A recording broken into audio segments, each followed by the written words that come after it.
한국의 그 헌법 1조가 뭡니까? 대한민국은 법치국가잖아요. 그렇죠? 대한민국이 법치국가인데 그 법치국가의 근본이 되는 헌법 1조는 대한민국은 민주공화국이다. 대한민국의 주권은 국민에게 있고 모든 권력은 국민으로부터 나온다라고 이렇게 명시되어 있습니다. 왜냐하면 대한민국에서 가장 중요한 가치, 대한민국을 형성하는 근본이 되고 토대가 되는 게 바로 이 헌법 1조인 거예요. 1조 1장인 겁니다. 그래서 많은 사람들이 이 헌법의 가치를 지키기 위해서 싸우기도 하고 투쟁하기도 하고 피를 흘리고 그랬는데요. 하나님 나라의 헌법이 있다면 하나님 나라의 헌법 1조는 무엇일까요? 헌법 1조 1항, 하나님 나라의 근본이 되는, 우리가 성경으로 말하면 성경 전체를 아우르는 가장 근본이 되는 구절이 있다면 그게 뭘까요? 그게 바로 오늘 말씀 창세기 1장 1절이에요. 태초에 하나님이 천지를 창조하시느니라. 아멘.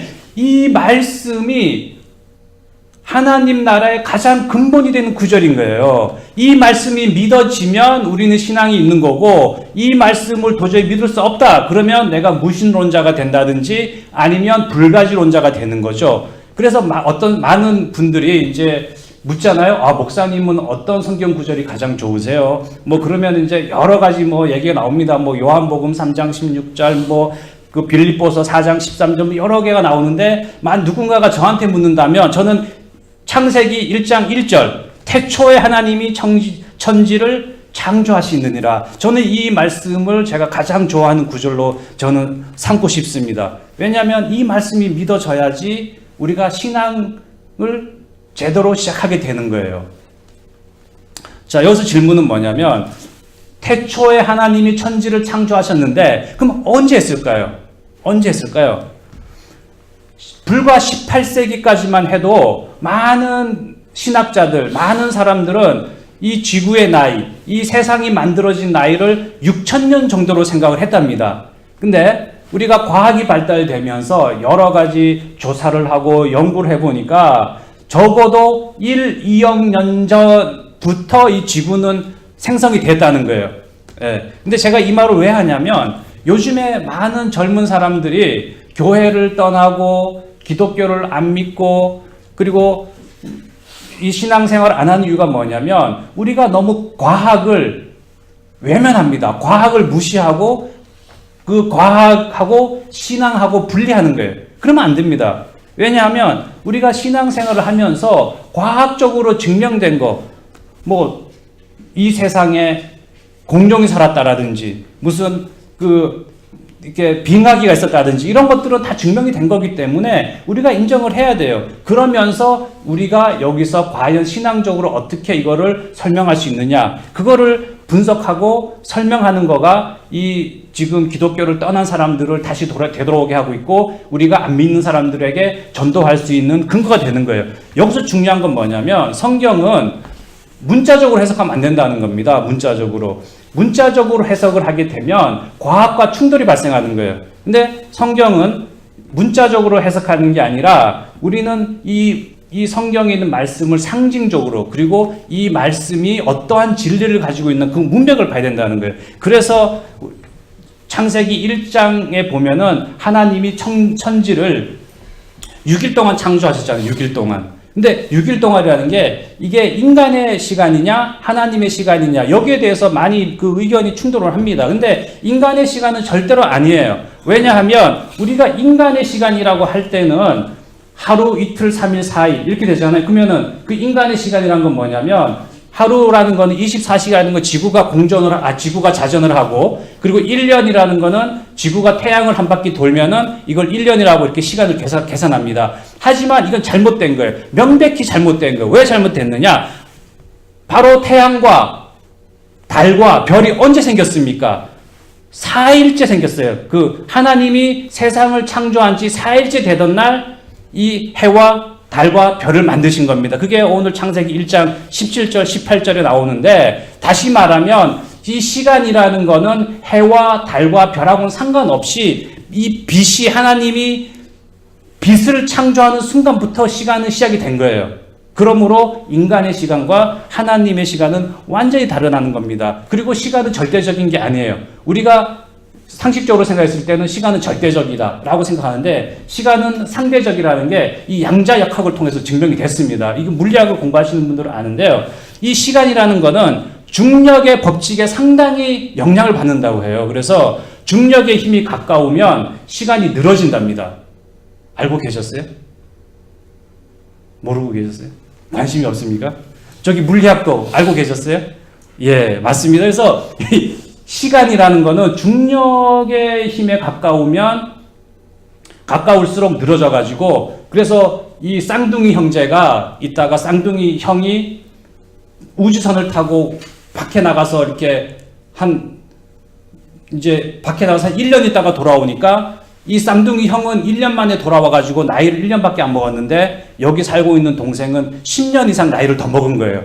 이 중력의 차이 때문에. 그래서 우리가 봤을 때 하나님이 만물의 근원이 되시잖아요. 그러면 중력의 힘이 가장 센 겁니다. 중력의 힘이 가장 센다는 건 하나님의 시간은 늘어져가지고 우리가 인간이 생각하는 그런 시간하고 다르다는 거예요. 예, 그래서 제가 이 설명을 드리는 거고, 그래서 오늘 하나님께서 6일 동안 이제 세상을 창조했는데요. 하나님의 형상이란 무엇인가? 거기에 대해서 말씀드리기 전에 잠깐 그 창조의 순서 그리고 필요하다고 생각되는 부분을 제가 말씀을 드리려고 합니다. 첫 번째 하나님이 창조하신 게 뭐냐면 5절에 나옵니다. 빛과 어둠을 나누셨어요. 빛. 이 빛을 창조하시면서 그때부터 시간이 시작된 겁니다. 많은 사람들은 시간이 흐른다고 생각하는데 이 많은 물리학자들이나 여러 학자들은 시간을 움직인다 그래요. 이것도 상당히 인터레스팅합니다. 근데 어쨌든 빛을 창조하면서 시간이 이제 시작이 된 거예요. 예. 태양은 4일째 만들어졌기 때문에 태양하고는 아무 상관이 없다는 거예요. 지금 여러분 저 혹시 신문이나 이런 거 보시면 아시겠지만요. 지금 텍사스 이런 밑에다가요. 땅 밑에다가 인공 태양하고 만들어 가지고 핵폭탄이 떨어져도 끄떡없도록 그렇게 만들어놨답니다. 인공 태양 뭐 이렇게 이제 만들어가지고 전혀 문제가 없도록. 그러니까 이제 이 태양이라는 거는 인간의 시간하고 아무 상관이 없다는 거. 그래서 빛을 만드셨고 두 번째 만든 게 뭐냐면 궁창을 만드셨어요. 8절에 하늘과 하늘을 만들었습니다. 제가 오늘 페이스북에 잠깐 올리기도 했었는데 하나님이 6일 동안 세상을 창조하시고 창조하실 때마다 기뻐하셨더라 이렇게 했는데 기뻐하지 않으셨던 단 하루가 뭐냐면 두 번째 궁창을 만드시고는 하나님이 기뻐하셨다라는 말이 없어요. 왜냐하면 여기에는 뭔가 엄청난 우리가 알지 못하는 어떤 일이 있었음이 분명한 거예요. 예, 그래서 제가 추정하기로는 뭐냐면 궁창을 만들었을 때 바로 첫째 하늘, 둘째 하늘, 셋째 하늘을 이렇게 만드셨잖아요. 기억나십니까? 지난주 설교가 천국 셋째 하늘이었잖아요. 예, 거기서 보면은 이렇게 셋째 하늘을 만들면서 제가 봤을 때는 이때 그 하나님과 하나님을 따르는 천사들 그리고 그 루시퍼를 따르는 그 사단 마귀 그 미니언들의 어떤 그 투쟁이 있었지 않았나. 그래서 이 궁창을 만들면서 이제 사단이 벌어진 거고 하나님은 기뻐하지 않으셨다라는 생각이 들어요. 그래서 제가 이거를 왜 그런 생각을 하느냐. 요한계시록 21장 22장에 보면 마지막에 사단 마귀가 이제 그 하나님으로부터 징벌을 받으면서 완전히 멸절을 당합니다. 그때 나타나는 게 뭐냐면 더 이상 옛날의 하늘과 옛날의 땅은 없어져요. 새 하늘 새 땅이 생깁니다. 그게 바로 이 궁창과 연결되어 있다. 저는 이제 그런 그 분석을 해 봅니다. 그래서 두 번째는 궁창을 만들었고 세 번째는 육지와 식물과 해. 그리고 네 번째가 이제 해와 달과 별을 만들었고 다섯 번째가 이제 물고기도 만들고 새도 만들고 하고 6일째 인간을 만드셨습니다. 그래서 이제 애우기 쉽도록 하기 위해서는 이걸 따라 하시면 돼요. 제가 이것도 이제 그 인터넷에 보니까 있더라고요.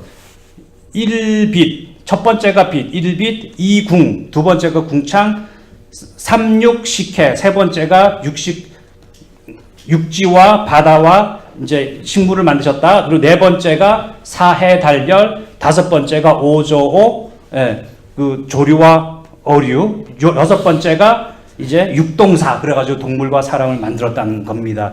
이제 천지 창조를 하실 때 바로 이 6일째 이제 사람을 만들었는데 이게 가장 중요한 메인 포인트인 거예요.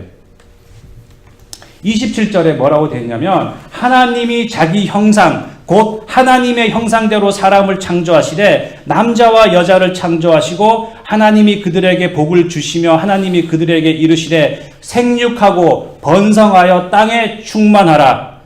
땅을 정복하라. 바다의 물고기와 하늘의 새와 땅에 움직이는 모든 생물을 다스리라 하시니라. 아멘. 하나님이 인간을 만들었는데 자기의 형상대로 만들었다고 했습니다. 하나님의 형상대로 만들었다. 이런 얘기 많이 들어보셨죠? 우리가 예수님을 믿음으로 구원을 받고 그리고 나서 성화의 과정을 겪으면서 우리의 영적인 생활이 성숙해지고 이러는 과정을 한마디로 얘기하면 하나님의 형상을 회복하는 거예요. 하나님의 형상을 회복하는 것이 온전한 자신이 되는 그 과정이라는 겁니다. 그래서 하나님의 형상이 뭐냐? 이 하나님의 형상이 뭐냐에 대해서 우리가 알아야 돼요.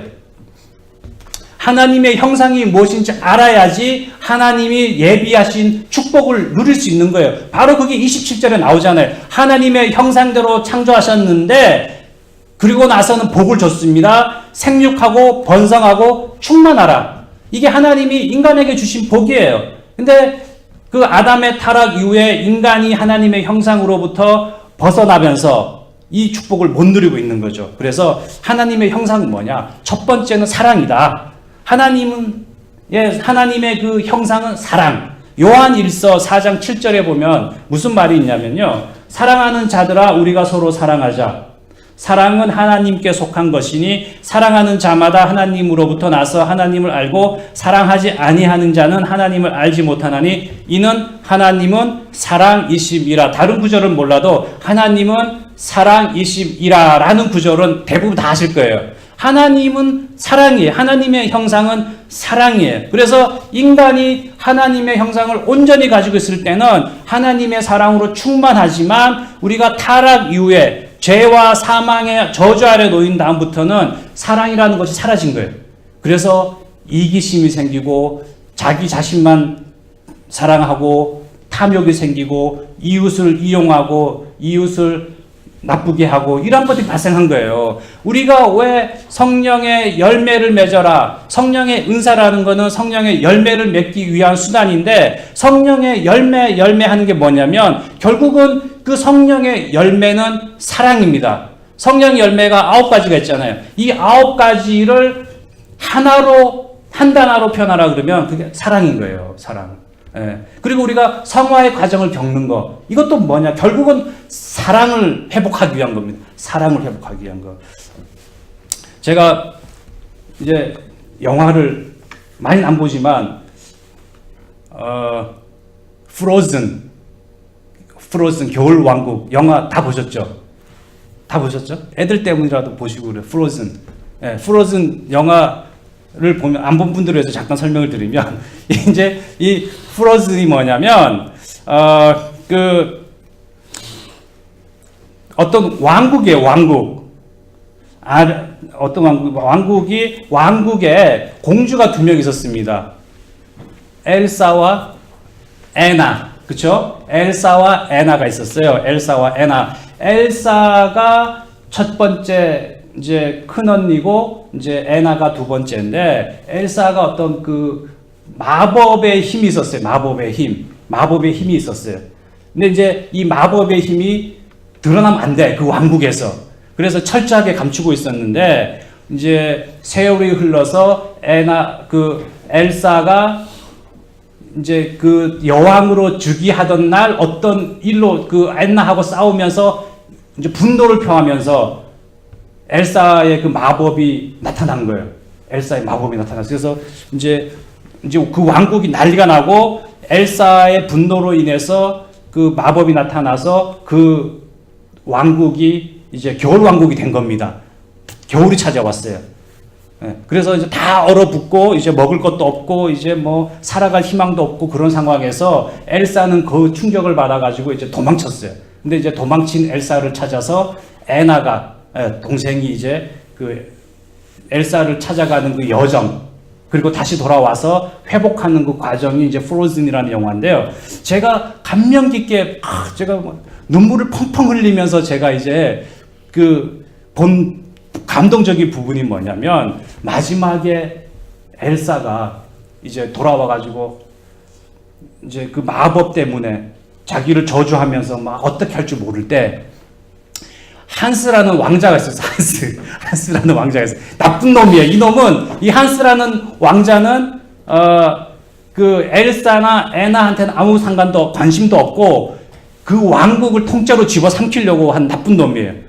예, 그래서 이제 결론이 뭐냐면 한스 나쁜 이 왕자가 엘사를 죽이려고 이제 그 무슨 파워를 날렸어요. 날렸는데 그 엘사한테 그 나쁜 힘이 가는 걸 보고 애나가 몸을 던져가지고 막았습니다. 그래서 애나가 이제 한스 왕자의 그 공격을 당해가지고 얼어붙었어요. 재미없어요? 제가 설명을 잘 못합니까? 제가 나중에 한번 가서 보세요. 아니, 그래서 제가 이제 말씀드리고자 하는 포인트는 바로 이거 뭐냐면 엘사가 죽을 위기에 처하니까 애나가 몸을 던져가지고 엘사를 딱 보호했어요. 그래서 한스 왕자가 그 나쁜 놈이 쏜 그 공격을 애나가 맞으면서 얼어붙었는데 그게 끝이 아니에요. 그러고 나서 이 겨울 왕국이 녹아내린 거예요. 그러니까 애나는 엘사를 너무너무 사랑했던 거예요. 그래서 자기가 희생하면서까지, 자기가 죽으면서까지 엘사를 보호하려고 몸을 던졌더니 자기가 얼어붙어가지고 자기가 죽을 줄 알았는데 그 사랑의 힘이 엘사도 구하고 그 겨울 왕국도 구했다라는 스토리예요. 별로 감동이 없으신 것 같은데요. 저는 여기에 너무너무 감동을 받아요. 눈물을 펑펑 흘렸습니다. 제가 왜 흘렸냐면 그 사랑의 힘이 정말 파워풀하다.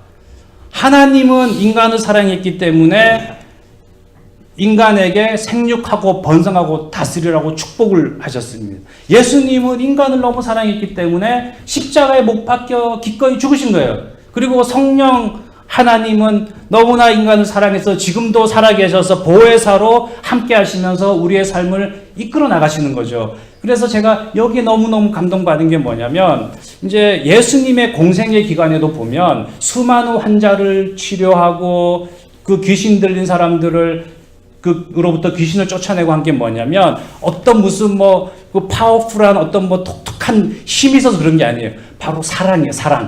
사랑이 힘이 있었기 때문에 그 모든 것들을 무찌를 수 있었다는 거예요. 이거를 제가 왜 설명을 하냐면 요즘도 많은 사람들이 무슨 치유의 은사니 무슨 축사의 은사니 이런 거 있다고 하는데 이거는 다 중요한 게 아니에요. 내가 사랑의 힘을 가지고 있을 때 내가 나를 희생하면서까지 그 이웃을 사랑하고 하나님을 사랑하는 그 사랑의 힘이 있을 때 놀라운 기적이 나타난다는 거죠. 사단 마귀가 가장 무서워하는 게 바로 이 사랑이에요. 사랑. 잘 모르시는 것 같은데 정말입니다. 그래서 어떤 사단 마귀의 공격에도 어설프게 성경 말씀으로 대적을 하고 어설프게 기도로 대적하고 이게 아니에요. 사랑을 드러낼 때 그 사단 마귀는 도망치는 거죠. 그래서 하나님의 형상은 사랑이라는 거. 그래서 사랑을 회복하는 거가 하나님의 형상을 회복하는 첫 번째. 두 번째는 뭐냐면 하나님의 형상은 영적인 존재라는 겁니다. 영이라는 거예요.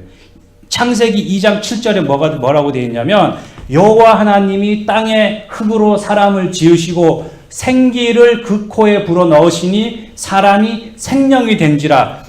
생기를 그 흙으로 지은 인간의 코에 불어넣었더니 사람이 생명이 된 거예요. 이게 대단히 중요한 메시지입니다.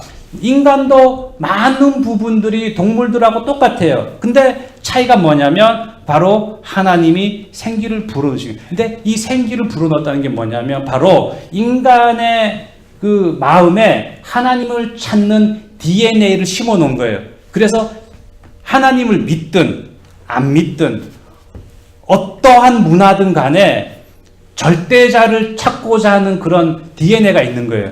그래서 때로는 뭐 돌, 나무 놓고도 기도하고 이렇게 숭배하는 게 뭐냐면 바로 인간의 마음에는 절대자를 찾아야만 한다는 그 DNA가 숨어 있는 거예요. 그 영적인 존재라는 거예요. 이 인간들은. 그래서 우리가 예배를 드릴 때, 기도를 드릴 때 어떻게 해야 되느냐? 제가 말씀을 드릴게요. 요한복음 4장 24절에 뭐냐면 예수님이 그럽니다. 하나님은 영이시니 예배하는 자가 영과 진리로 예배할지라.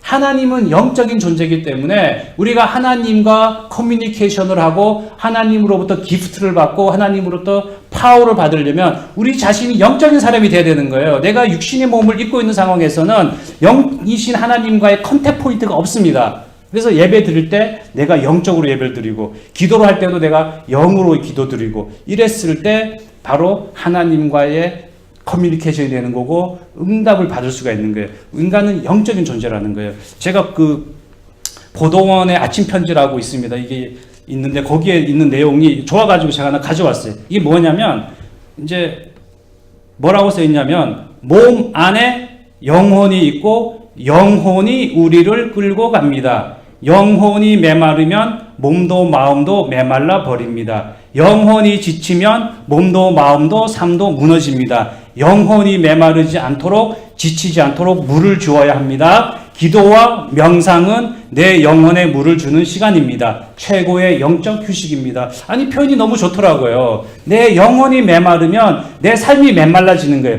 왜냐? 인간은 영적인 존재이기 때문에. 그러면 인간이 왜 영적인 존재냐? 하나님이 그렇게 만들었기 때문인 거예요. 동물들이 지친다고 해서 기도하거나 명상하는 거 봤습니까? 그런 동물이 있으면 얘기를 해주세요. 절대로 없습니다. 바로 영적인 존재. 하나님의 형상을 회복하는 건 뭐냐면 우리가 육신의 소욕을 따라 사는 것이 아니라 바로 스피리추얼 라이프를 하는 거가 하나님의 형상을 회복하는 거예요. 그리고 세 번째는 뭐냐면 하나님의 형상은 사람 그 자체가 목적이라는 거예요. 사람 그 자체. 네. 이게 무슨 말이냐면요. 오늘 성경 구절에 뭐라고 되어 있냐면 보세요. 하나님이 자기의 형상대로 만드시고 나서 뭐냐면 그들에게 복을 주시며 생육하고 번성하고 충만하고 다스려라 정복해라 이렇게 말씀을 하셨습니다. 이건 무슨 말이냐면 하나님이 이 세상을 창조하고 나서 이 세상에서 하나님의 대리인으로서 인간을 지명했다는 거예요. 인간으로 하여금 생육하고 번성하고 다스려라. 그러니까 하나님의 형상은 사람 그 자체가 목적이라는 거예요. 제가 이 말씀을 왜 드리냐면 많은 크리스천들이 이런 말을 많이 해요. 하나님이 왜 인간을 창조했느냐? 영광을 받으시려고. 하나님이 왜 인간을 창조했느냐? 찬양을 받으시려고. 부분적으로는 맞지만 정답은 아니에요. 하나님이 영광을 받으시려고 인간을 창조했다라면 인간은 수단입니다. 수단. 목적이 아니라 수단이 돼버리는 거예요. 하나님이 영광을 못 받으면 인간은 필요 없는 존재예요. 하나님이 찬양받으려고 인간을 만들었다? 그럼 인간은 수단인 겁니다.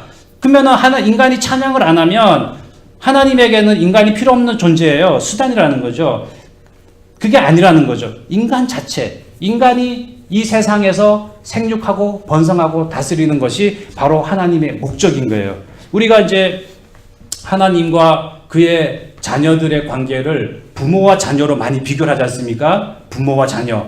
네. 근데 자, 제가 물어볼게요. 부모가 여기 계신 분들 다 부모님인데 이 부모가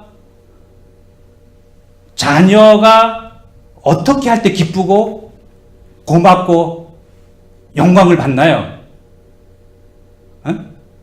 자녀가 어떻게 할 때 기쁘고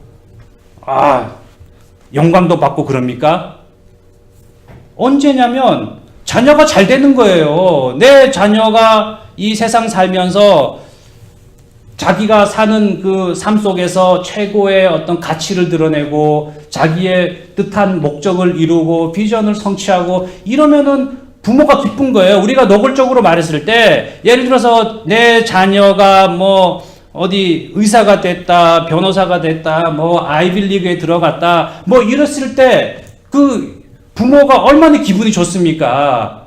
그렇지 않습니까? 예.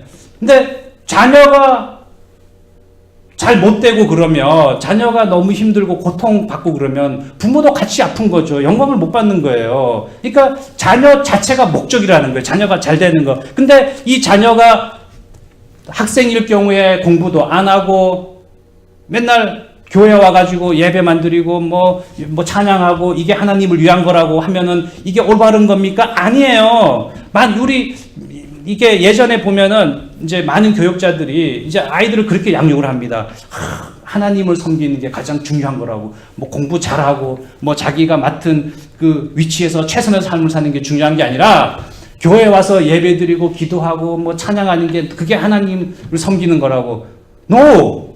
그게 하나님 섬기는 거 아니에요. 정말 하나님을 잘 섬기는 거는 내가 있는 자리에서 최선의 삶을 살아서 그 자리에서 하나님의 영광이 나타나고 빛과 소금의 역할을 감당하면 그게 바로 하나님께 영광이 나타나는 겁니다. 요즘 그래서 많은 사람들이 그걸 깨닫고 이제 미셔널 처치, 선교적 교회, 우리가 선교적 사명을 산다. 선교적 그 사명을 감당한다라고 할 때 바로 내가 있는 그 자리에서 최선의 삶을 사는 거예요. 그러므로 하나님의 형상을 회복하는 것은 내가 하나님의 사랑으로 그리고 내가 영적인 사람으로 내가 있는 자리에서 최선의 삶을 살고 그 자리에서 빛과 소금의 역할을 감당하면서 하나님 나라를 세워가는 것. 그게 바로 하나님의 영광이 나타나는 겁니다. 그래서 우리가 요즘에 표현을 할 때 보면 하나님의 영광을 위해서란 말 안 써요. 하나님의 영광이 나타나는 삶이라고 씁니다. 그리고 찬양 받기 위해서 찬양 받으면 하나님 당연히 기쁘시죠. 하지만 내가 기쁘고 감사하고 영적인 삶을 통해서 찬양을 하는 것. 그게 바로 하나님이 원하시는 우리의 삶이라는 겁니다. 결론은 뭐냐면요. 창세기는 정말 중요합니다. 창세기부터 요한계시록까지 66권인데요. 이 창세기를 잘 알면 신앙의 그 기본은 잡히는 겁니다. 신앙의 그 근본이 되고 토대가 되는 거예요. 그래서 저희가 창세기 공부를 하면서 이제 하나님께서 인간에게 예비한 축복, 우리가 무엇인지 깨닫고 그리고 그걸 온전히 누리는 그런 삶을 살아야 된다는 거예요. 그래서 창세기 1장 1절 태초에 하나님이 천지를 창조하시니라. 태초에 하나님이 천지를 창조하시니라. 이것이 바로 하나님 나라의 헌법 1조예요. 헌법 1조. 그래서 이거를 신비에 새기고 그리고 나서 하나님의 대리인으로서 이 세상에서 하나님께서 원하시는 삶 그리고 기대하는 그 삶을 살려면 하나님의 형상을 회복해야 되는 거예요. 왜냐하면 하나님께서 인간을 하나님의 형상대로 빚었기 때문에 바로 그 형상을 회복하는 게 뭐냐면 바로 하나님을 사랑하고 이웃을 사랑하고 그리고 내 자신이 영적인 삶을 살아서 예배 드릴 때 신령과 진정으로 예배를 드리고 그리고 기도할 때도 내가 영적으로 기도드리고 spiritual life, 영적인 삶을 살고 그럴 때 하나님께서 기뻐하시고 그 하나님의 영광이 우리 삶 가운데 나타나는 거예요. 지금 이 세상은 사단 마귀가 공중권세로 잡고 있기 때문에 우리가 정신을 바짝 차리지 않으면 우리는 이 사단 마귀의 올무에 걸맞아서 고난과 고통과 절망과 좌절 속에 살 수밖에 없어요. 하지만 하나님 나라는 그것이 아니라 바로 형통한 삶, 생육하고 번성하고 다스리는 것. 그게 하나님이 원하시는 우리 그 하나님의 자녀들에게 주어진 축복이라는 거예요. 그래서 우리 모두가 우리 뉴욕 무식의 교인들은 이런 하나님께서 예비하신 그 축복을 온전히 누릴 수 있는 그런 성도들이 되기를 저는 간절히 바랍니다.